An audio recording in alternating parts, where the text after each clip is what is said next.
Dans cette leçon, nous allons voir comment réaliser le modèle 3D d'un bâtiment avec les outils présents dans l'éditeur BIM. En utilisant toujours le fichier DXF comme référence, l'objet encombrement et la surface inclinée. Commençons avec le fichier DXF. Toujours avec l'outil spécifique, importons le fichier et saisissons le facteur d'échelle. Recréons le bâtiment avec l'outil encombrement.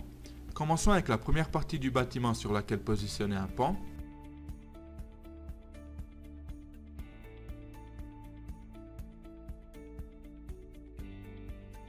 Cliquons sur Terminer, puis dessinons la deuxième partie. Et enfin la troisième.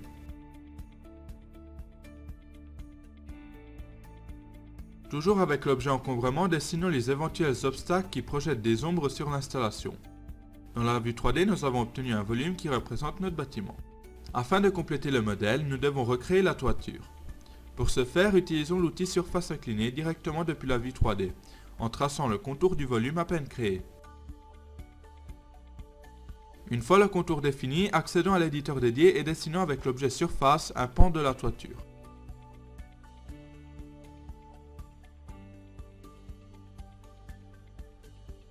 Ensuite, définissons l'inclinaison par 2 points et indiquons le facteur de pente en pourcentage.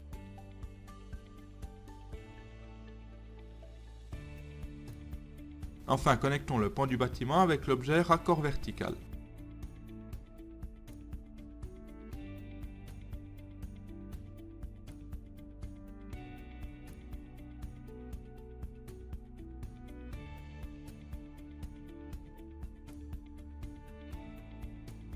De cette façon, nous avons créé la première partie. Maintenant, sans quitter l'éditeur, définissons les autres pans en suivant les mêmes étapes que nous avons à peine effectuées. Donc, créons la surface et indiquons l'inclinaison par 2 points.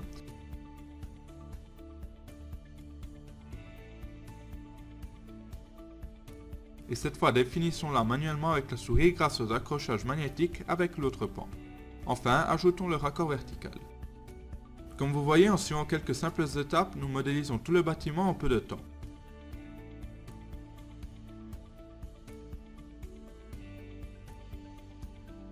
Créons le dernier pan, toujours en exploitant les accrochages du logiciel et les objets surface et raccord.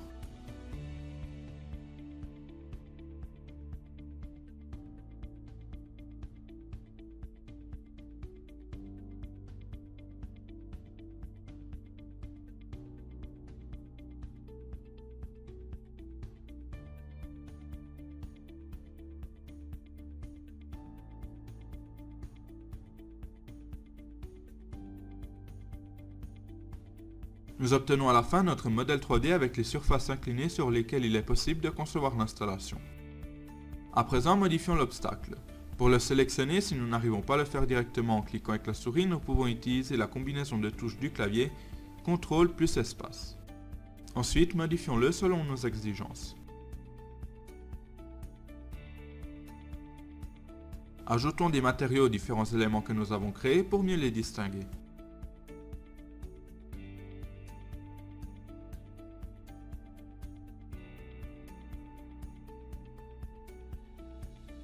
Concevons l'installation. L'outil champ photovoltaïque, en outre à reconnaître l'orientation et l'inclinaison de la surface sélectionnée, reconnaît aussi l'obstacle présent au milieu de la surface. Définissons toute la surface sélectionnée comme champ photovoltaïque et lançons l'assistant de conception. Indiquons le positionnement coplanaire à la surface et choisissons un module polycristallin. Le logiciel nous indique le nombre de modules que nous pouvons positionner. Validons. Quand le logiciel positionne les modules sur la surface, il reconnaît l'obstacle et le contourne.